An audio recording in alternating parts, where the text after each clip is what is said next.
Ali, thanks for coming. Well, it's nice to be here. I've just arrived from Bergen. Yeah. We had amazing weather in Bergen. Yeah. You won't believe it, but like the sun was shining. Have you been there before? I was there before, and the weather was amazing that time as well. Every time I go to Bergen, Bergen's got the best weather in the whole of Europe. Yeah, and now coming to Oslo, it's not. It's overcast today, but it's fantastic to be here. It's really nice to be here. You have been to Norway a few times, right? I've been a couple of times, probably.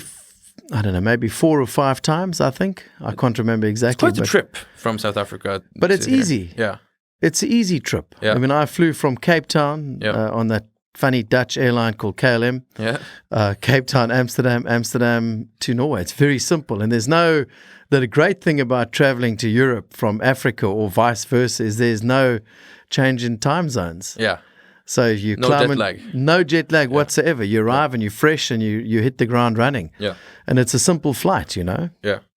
And we discussed right before we started shooting here that I was saying maybe not a lot of Norwegian people have visited your vineyards or visited South African vineyards, but you say that you actually meet a few Norwegians. We've had every time I've come on tour here and presented some of the wines through our agents, through Authentico, and we after that they've always been like Norwegians popping up at the winery saying, "Oh yeah, we saw your wine in the Monopoly shop. We were at a tasting that you presented." Yeah, and they end up coming to South Africa. I think, I don't know, when South African winemakers arrive here, we talk about South Africa. People really get a feeling and enthusiasm for visiting Africa and Cape Town in particular. Yeah, and when they make that trip, they're very, very seldom disappointed because it's an incredible place to visit, as you know.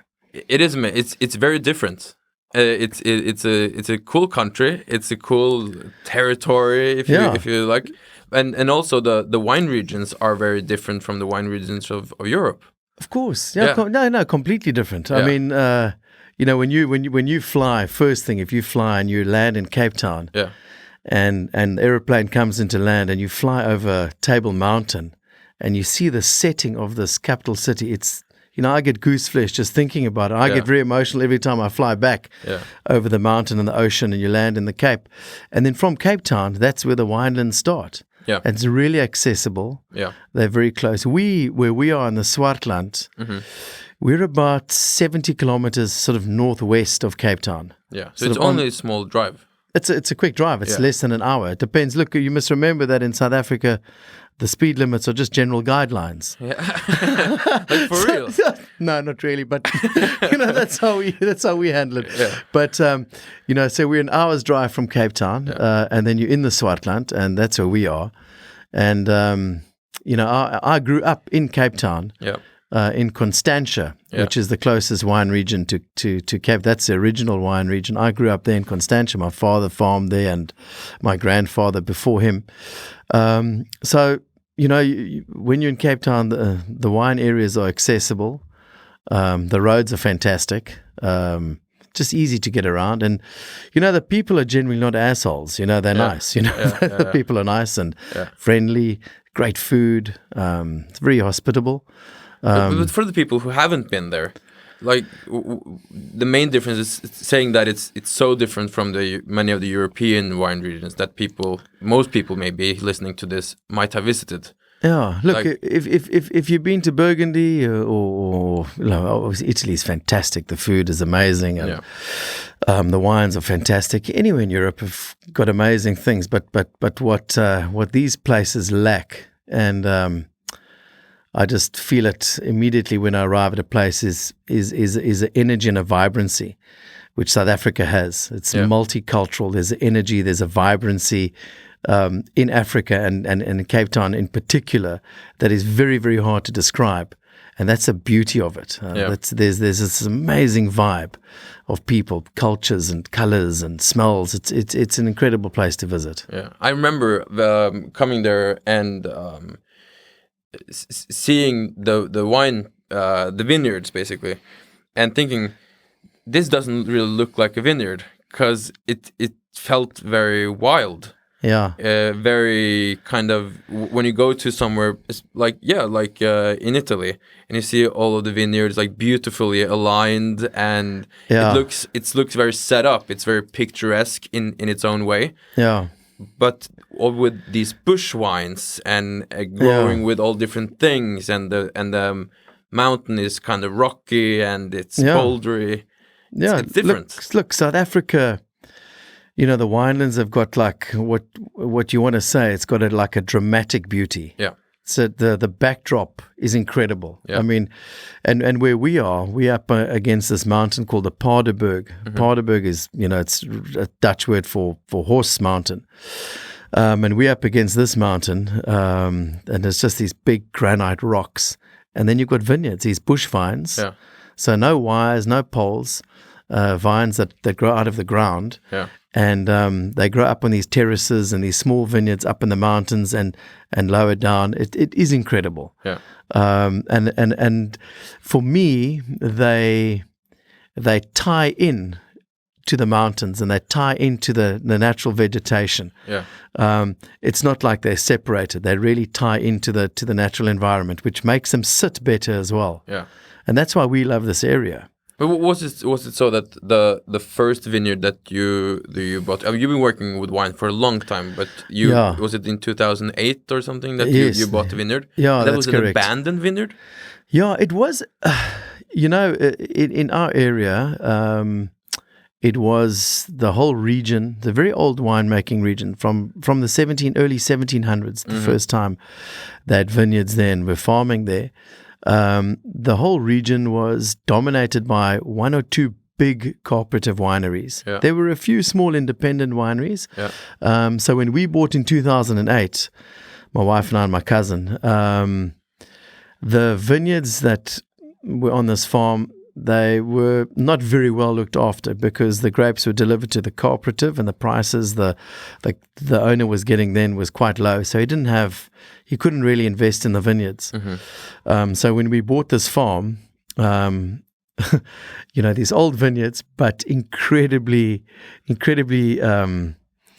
just very beautiful fruit that came. And we've been working for the last, 12, 13 years on these vineyards. Yeah. And the quality of fruit is just improving. Yeah. And you've got these old vines that produce amazing flavored grapes. And that's the core of wine. Anything is just the grapes that go in there. What do you mean when we say you work in these vineyards? Like, so you're taking over something that has not been taken too well care of? So, for example, if you take over a vineyard that hasn't been well cared for, there's generally a lot of weed competition. There's been no compost added back into the soil. There'd be no so the vineyards they've just been taking grapes and adding nothing back. So the first thing we did was to prune the vineyards correctly. Yeah. To prune them to make sure they didn't crop too much. Yeah. And is that something that you learned how to do in that region, or was that type of cropping inspired by some other regions? No, that's just being sensible. Yeah, having a vine. Yeah. And saying, okay, this is an old vine. It's 50 years old. Yeah. Let's not leave 20 buds on this vine. Let's leave 10. Because if you leave 20, it's going to be too many grapes, and it's not going to be able to ripen it, and you're going to lose it. And it puts the vine under stress. When the vine is under stress, it becomes susceptible to disease and all that kind of stuff. The first thing we do is prune properly, lower the amount of buds, so the potential grapes, decrease that. Once you've done that, you make sure that you get rid of the weeds and the competition. You bring back compost, tilling the soil lightly, planting cover crops that add nitrogen and biomass and carbon back into the soils. And it's a long-term process. These are not carrots or cabbages. It's a long-term thing. And we've seen just farming sensibly over the last 10 years, what an amazing difference it's made to the quality of the grapes. Yeah. Look, we are not great winemakers. We're like dodgy winemakers, but we can farm quite well. What do you mean by dodgy? No, I mean, we are farmers. We have just good grapes. We press them. The juice goes into barrels or tanks, and it ferments by itself.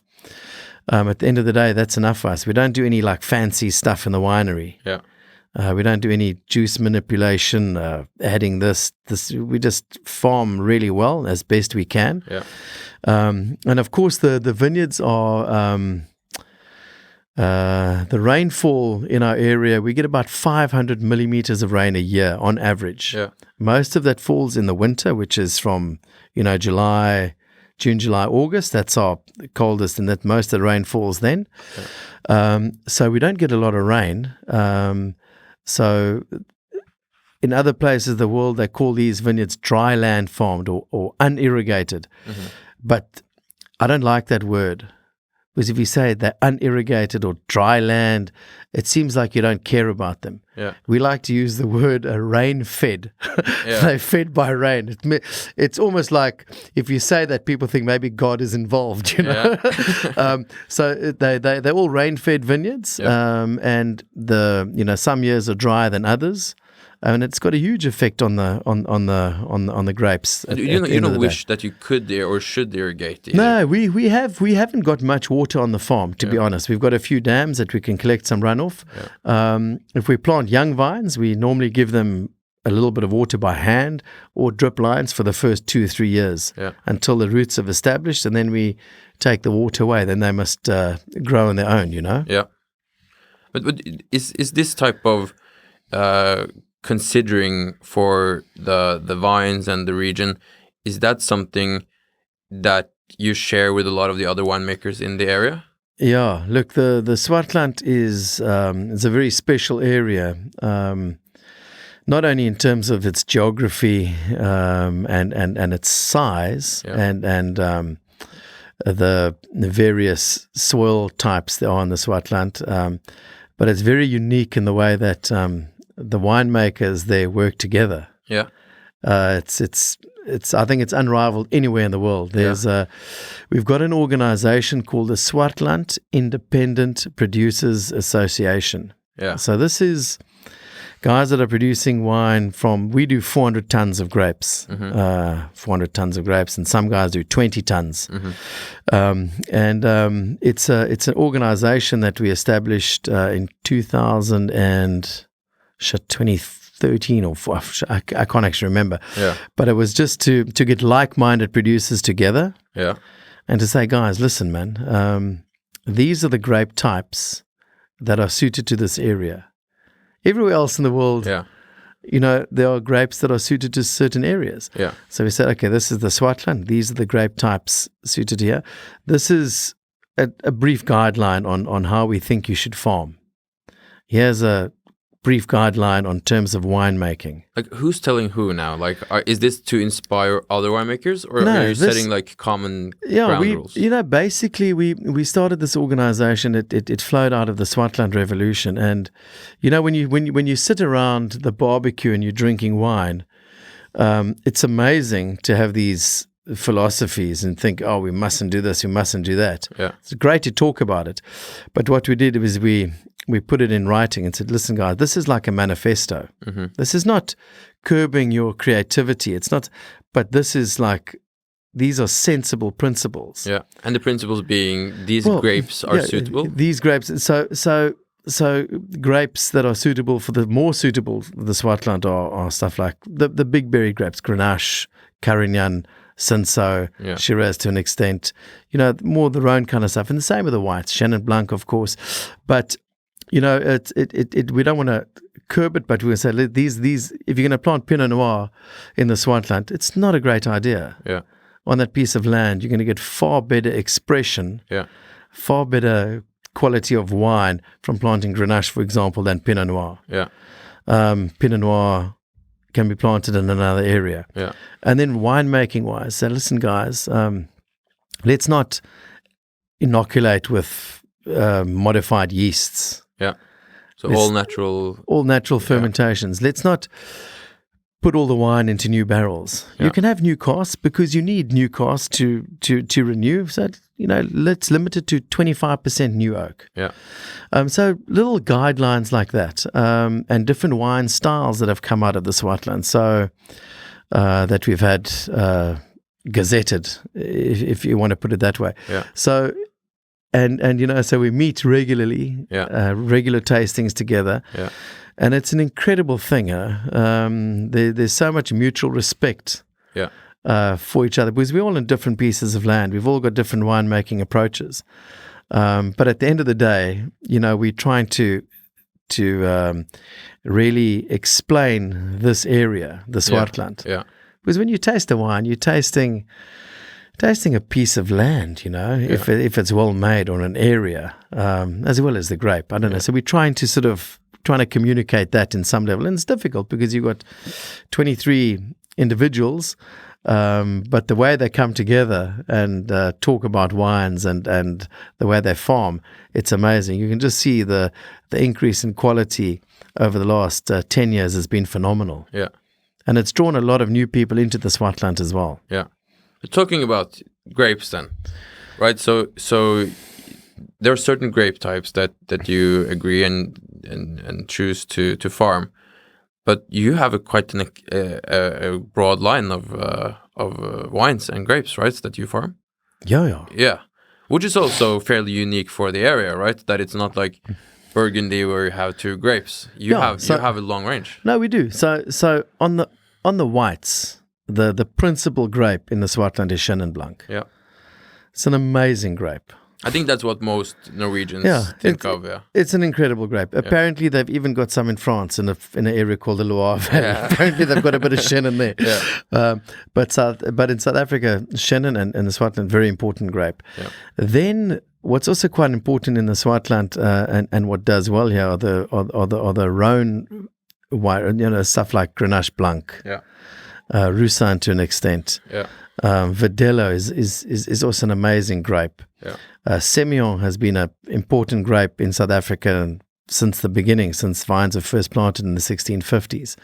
And we're planting a few different white varietals as well. And on the red side, the most important grapes for us are Cinsault, Grenache, Shiraz, and Tinta Barocca, Carignan.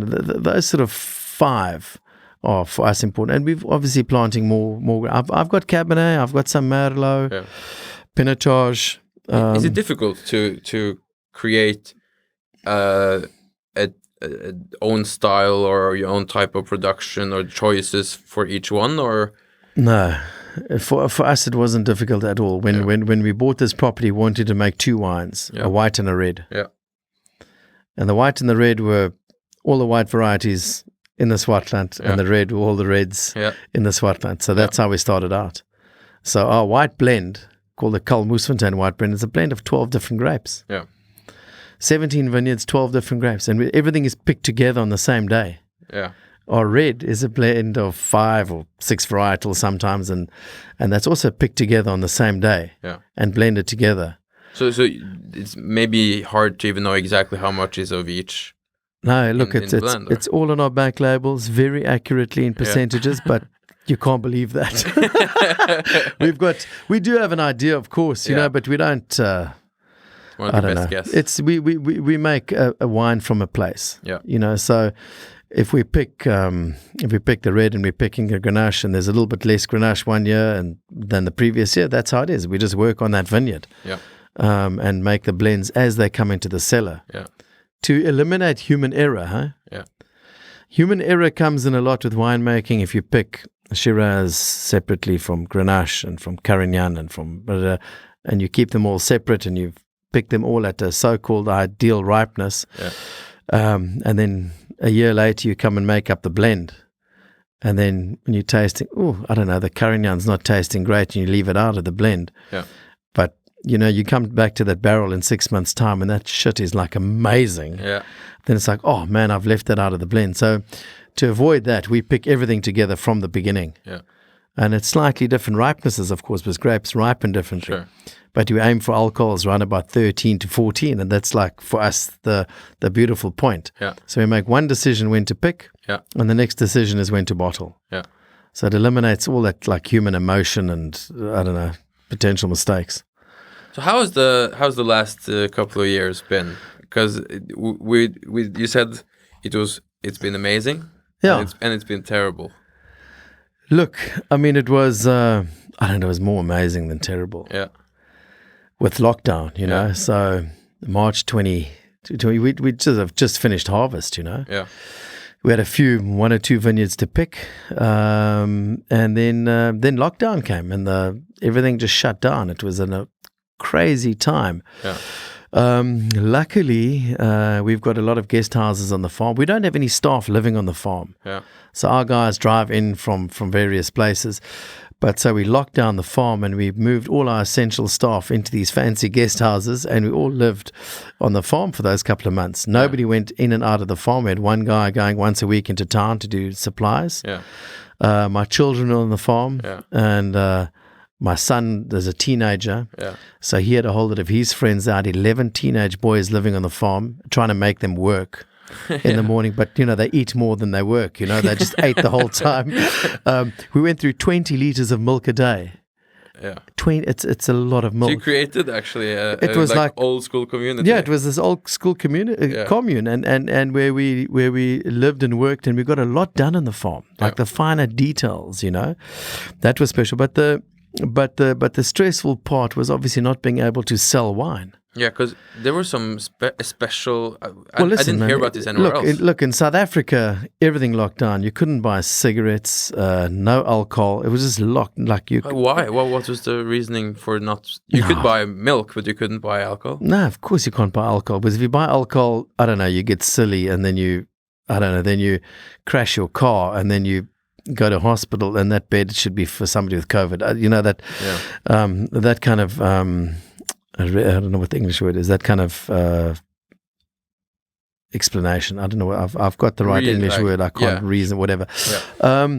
But we couldn't sell wine, and that was frustrating. And restaurants closed. That was It must have been horrible for a lot of businesses. Listen, it was terrible. I mean, if you're a restaurant owner in Cape Town, you could open the restaurant, but we also had curfew. Huh? So certain, like 8 o'clock, you had to be off the streets, or 9 o'clock, or various times. So the restaurants would open a bit, but it's very difficult going to like a really nice restaurant and sitting there and drinking tea, and not being able to order wine. Yeah.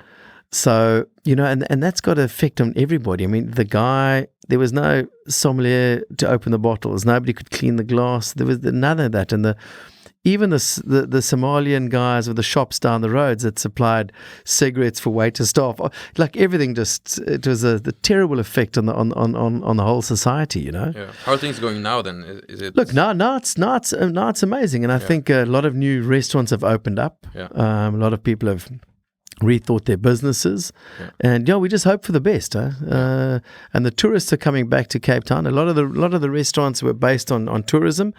They suffered particularly, but now the tourists on the way back to Cape Town, and it's all looking up. Yeah. And we're able to export, of course. Only problem now is we're struggling to get containers. That's one of the issues at the moment. But that's how it is. Yeah. It's but life. you've been able to ship wine to Norway in this period, or has it all been? No. We have been able to. Yeah. But at the moment, generally, there's a lack of containers. Yeah. To ship, and as you know, or I don't know if you know, but South Africa is a very large exporter of fruit. I did not know. Table grapes and citrus, massive exporters. So you're competing with them. Yeah. So of course, citrus and the fresh produce get precedence on the containers.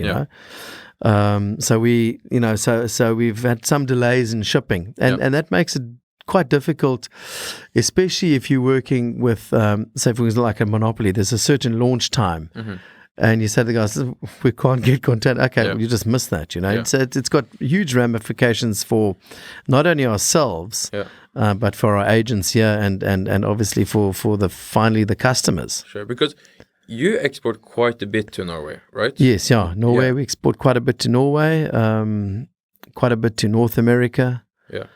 And to England, I think. Yeah. Like a few countries, but Norway is like a really important market for us. That's interesting, right? Like, how did that happen? I don't know how that happened. I mean, I met him at like a wine show in London. Yeah. We were standing there pouring our wines. He came up, and I think Ove was with him, and they tasted the wines that we had. They said, "Oh, these wines are quite nice," So have you got an agent in Norway? No, we haven't.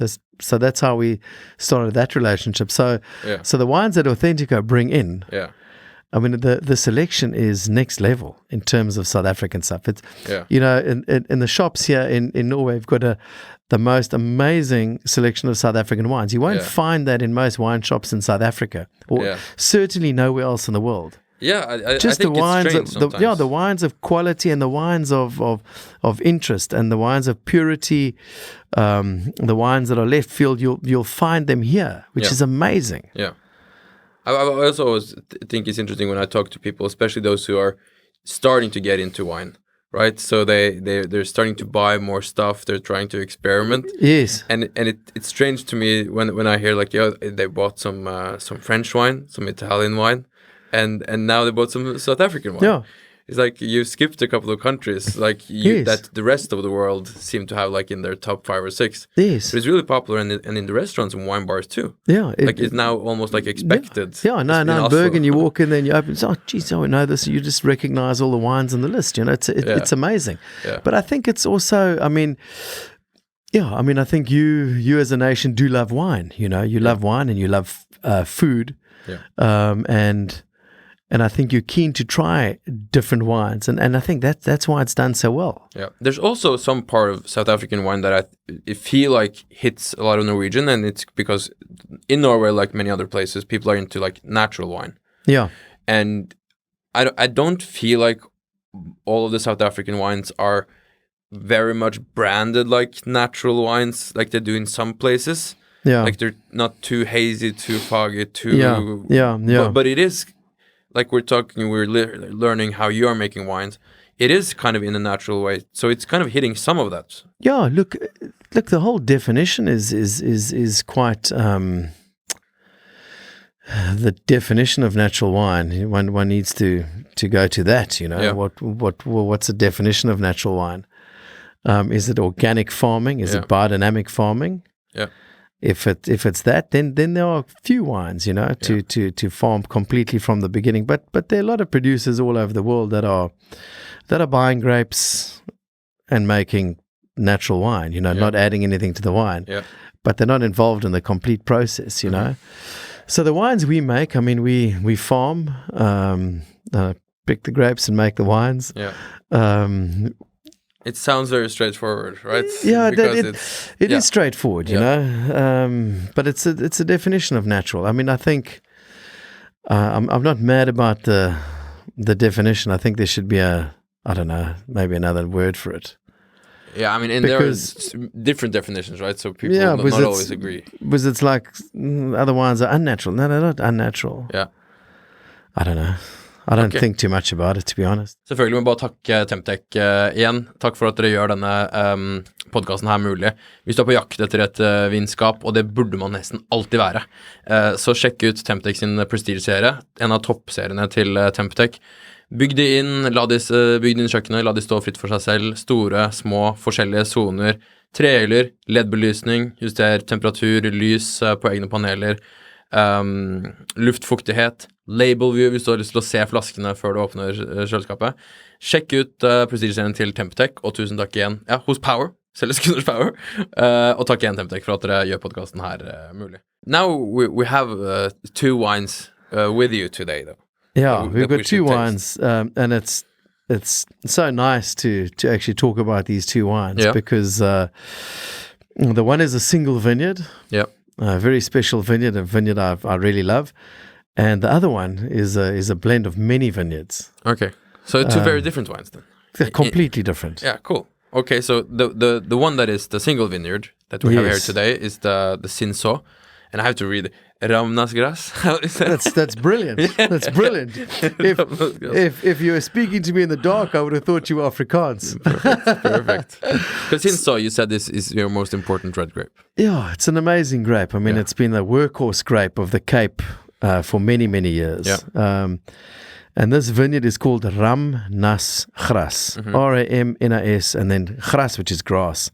So Ramnas is like a ryegrass that grows in the vineyards, and that was the main grass growing there.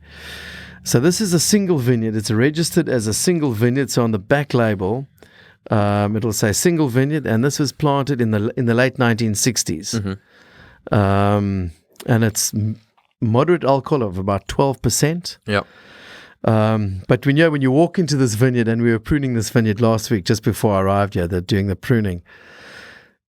It's amazing. I mean, these bush vines, these arms, these knotted, gnarled arms coming out of this earth, and producing a few bunches. What makes Cinsault really amazing is that in its youth, it likes to produce a lot of grapes. It likes to, and it's tutti, fruity, that kind of thing. It's like that irritating child in class. You know, we all had those children that sit in the front of the class and they bring the teacher a chocolate to school and they answer all the questions. You know, they just want to over-deliver. But when they get older, the vines go into this amazing balance, lower yields, but the fruit you get has just got an incredible... still a beautiful fruit and like a nice perfume on it. And these, the tannins we describe as like transparent tannins. Yeah. They're firm, but they're there in the mouth. I mean, it's got an amazing color. But you said when it gets older. How old are we talking? Like, what's the youth period? How old it also depends where it's planted. But vineyards generally sort of come into a very good balance. I've found. I mean, I haven't been making wine for that long, but I found like vineyards that come into a really nice balance of, you know, when they're sort of 16 years old, 16 years and up. Yep. They get into a nice balance. In the beginning, they're still growing and they're finding their feet and their roots and. But so these vineyards are old. I mean, these are more than 50 years old. How old can they become? Very old. Now it's 60 years old, 50 years old.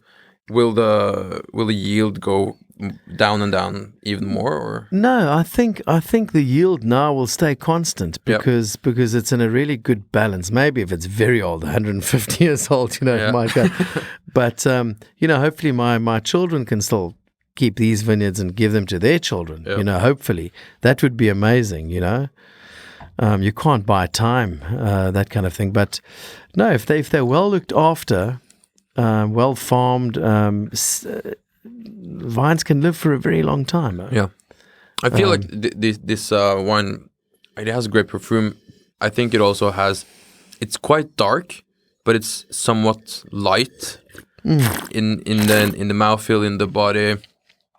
It's like having some intensity without it being. Yeah, it's got that mid palate. That's why I say the tannins are transparent. They're not these concentrated, extracted. Yeah. Tannins. There's a nice length of tannin, and it's a fine tannin. Yeah. But what is most surprising about this grape, and that what I've learned now over the last couple of years, is the way it ages. It ages phenomenally. How like in the bottle, right? In the bottle. Yeah. So how long are you keeping them? Listen, man. So what we're doing at the moment is so this is the 21 vintage. So this is just release. Mm-hmm. This is the kind of wine you buy and you keep it for your children's like 21sts. You can drink it now, of course. Yeah. And 90% of people will. Yeah. But what we've done is, because this wine is so amazing, so we keep back about 240 bottles of each vintage. Mm-hmm. So we are now releasing the 2017. Just this. Are you doing that in Norway too? We've just released it now. Yeah. So I don't know, maybe the guys would have got the email, but so we're releasing. We do this in a 5-year release. We keep it for 5 years and then we release it, because then the wine is drinking at its best. It's amazing. Okay. So if a guy doesn't have any in stock, then we could buy this now. You can buy this, save it for 5 years, or now 4 years then. Yeah, but people won't, because it's drinking really nicely. You know, it's. But what I'm saying is just that this grape can age, and it's just so rewarding. You know, when I first moved to the Swartland, first bought the farm, and we tasted there we had like some fancy journalists there. We had a lunch and with myself and a couple of winemakers, and a couple of the farmers came along because they wanted to meet like who these new winemakers that have moved in here, and they bought some wines of them out of their cellars, and the one guy opened a bottle and poured for us, and he kept the bottle wrapped in a newspaper, and we tasted, and I said, geez, this is amazing. It's, I don't know, it must be like a Grenache kind of thing, maybe 7-8 years old. And then some of the journalists say, oh, yeah, no, it's definitely a little bit younger than that. And it was a 1972 Cinsault from Swartland Co-op. The wine was amazing. Amazing. Just color, fruit. The wine hadn't moved. Yeah.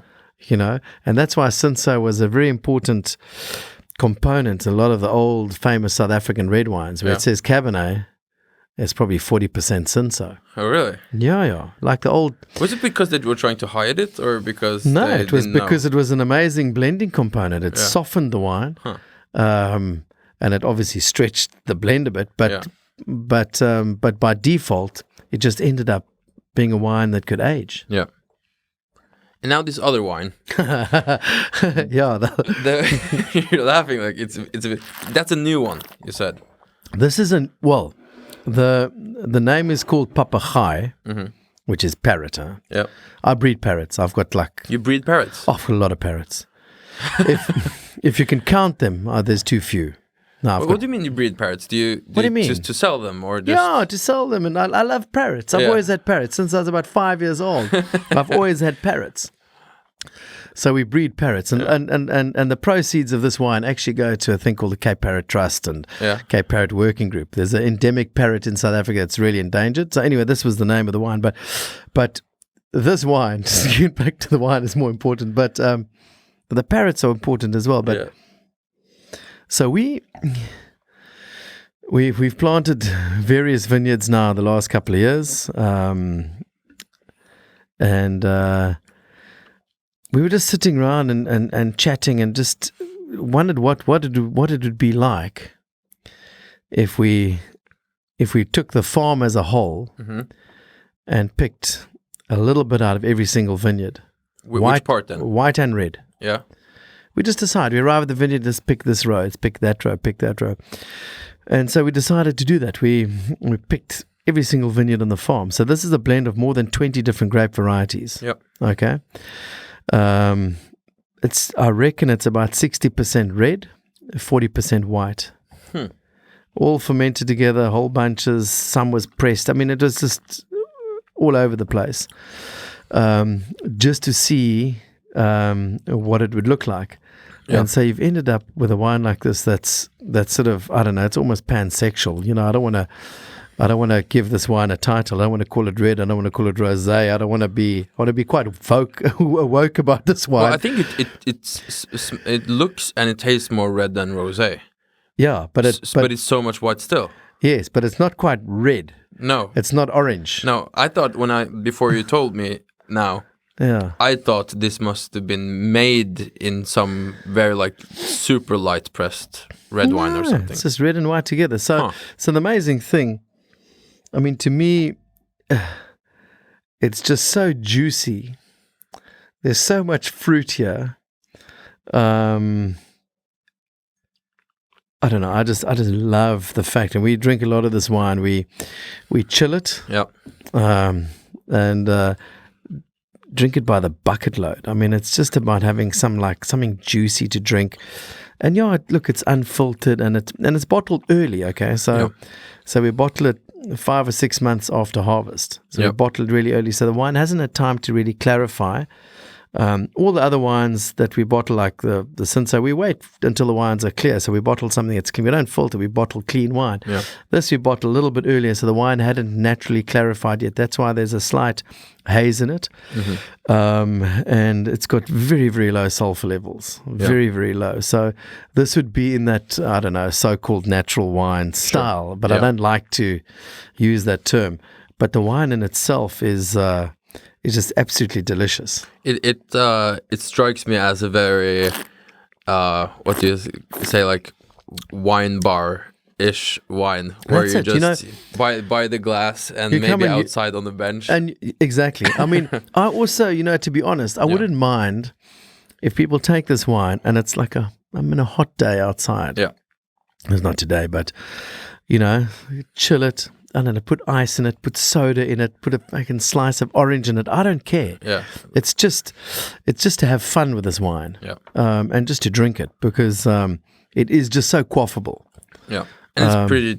I say it's 200 kroner. Yeah. So it's a pretty accessible wine. Yeah, too. and it's affordable. That's the thing. Yeah. And this wine is done particularly well in the country. It's Canada. Canada. We always like to say Canada to irritate the Canadians, but in Canada, in Quebec. Why? In Montreal, it's a similar scene to here. A lot of wine bars, a lot of wines by the glass, and it's done so well there. It's like it's taken off there.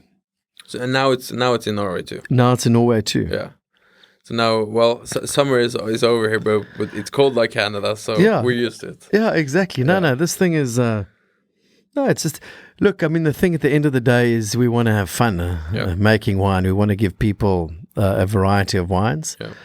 To drink and booze. We've got obviously such different vineyards, but I was chatting to a few people this week, and I would love to make one wine. Like this friend of mine, very good friend of mine that's touring with us, his name is Kali Low from Porseleinberg. Uh-huh. Probably makes the finest Shiraz wine in the world. It's really extraordinary wine. Yeah. And he makes one wine. It's amazing. So come to a tasting, he's got two hands, he'll just pour one wine. Whereas if I'm standing behind a table, there's 8 wines or 10 wines, you know, and I've got to tell different stories. Yeah. So my dream one day is also just to make one wine. Yeah. And do away with... Is that really the goal, or is that something you are going to do at some point? I talk about it, but it's probably quite difficult, you know, because if you hand over... like the business we're doing, and obviously you're planting grapes and you're making wine, and you hope that your children will take over one day. My children have got an interest. I've got a boy of 16 and a girl of 13, and they're both interested in farming and wine and that kind of thing. And when you hand over when you pass the ball, it's very difficult to catch 12 balls. Yeah. But you could do one thing. You could just make the papegaai. The papegaai, because that's the one with everyone in it. Yeah, exactly. Right? So that would be the one. Just to make one. You pass one ball to catch that, you know, because we do a lot of projects. We do a lot of, we've just bought this amazing building on the west coast in a harbour. Okay. We bought a lot of sherry vats. We want to start a proper sherry bodega in this harbour town. Nobody create sherry style wine. Yeah, of course. South Africa used to make millions of litres of sherry. Oh. Used to have big supply of sherry. South Africa, like KWV and Moni's, were the big suppliers of sherry. There was a huge market of fortified wines in South Africa. That is, a lot of the South African wine tradition is fortified wines. You're taking the Palomino then? Or? Taking Palomino, and we're using Chenin Blanc as well. Huh. It makes a really, really good sherry base. So, have you tried it yet? Hey? Have you done it yet? Have you made a batch? No, we're busy with it. Yeah. We're busy with it. So we've got some floor from some dodgy Spanish producers down there in San Lucar that have sent us some stuff. Yeah. So we're starting that. So we've got a lot of different projects going. Like the fortified, the sherry kind of thing. And we make a bit of spirits every year, a little bit of brandy, but that's just for own personal consumption, about 800 litres a year. So there's various things happening, and it'd be nice for me one day just to maybe tidy it up a bit. Huh? Once you've tried it all, you can back, narrow it down. Again. Come back to the center, you know. Yeah. But now it's in the experimental phase and trying different stuff. Yeah, out. because you can do it, you know. We can do it, and we're young enough. We've got the energy, and you know, it'd be nice to do a few things, but. It's frustrating for the people that I think like work with me or work, you know, around me. Yeah. They don't know what's next. Oh, they do, but I'm also very unorganized, to be honest. You know, like I don't like micromanage stuff. You know, I'm not very good with like micromanaging. We just like something and we do it and we go with it. You know. Yeah. I don't know. Well, I mean, I know you're on a busy schedule. You're going today to the. It's Saturday today. This episode will be released next week. But today you're going to the big Aftenposten. That's it. Place. Yes, and then meeting a lot of people. Yes, I think 700 people today.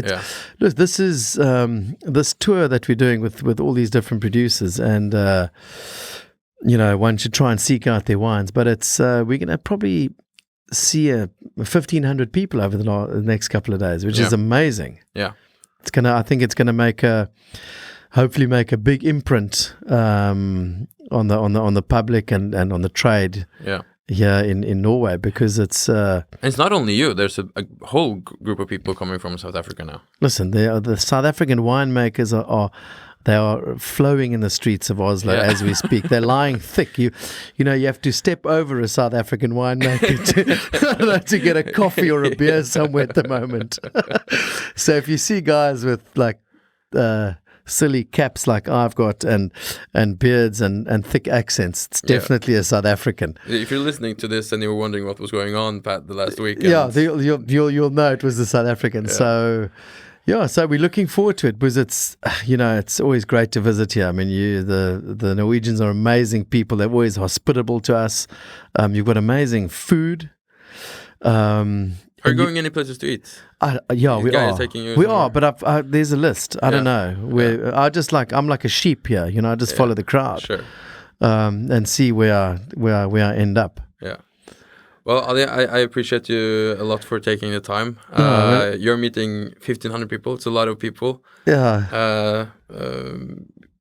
We in Norway, we think it's fun to see the experiments. So keep them coming. Yeah, well, and also, please come and visit us in South Africa. It's a simple flight to get to South Africa. Yeah. The country is amazing. As you said, it's only a small drive. Yeah. Visit the parrots. You can come visit the parrots. But just as a tourist in the Cape, it's an incredible place, and you'll see. If you're traveling the world and you're looking for like a really cool place, a lot of people end up coming to Cape Town and they never leave, and they always come back. Yeah. Because that is like the place. Yeah. After traveling for 20 years, going to these fancy cities all over the world, when you come to Cape Town, you think, oh shit, this is what it should be. Yeah. And that's the amazing thing about our country. Yeah. Well, Ali, thanks a lot, and for everyone listening. As you know, we will be back next week, not with Adi, but we have another cool couple of guests that Swan will be talking to in the coming days. So we're looking forward to it. And Adi, have fun on the rest of your trip to Norway. Thanks. Well, we'll try and behave. A little bit. A little bit. Yeah. Thanks a lot. Cheers, guys. Cheers.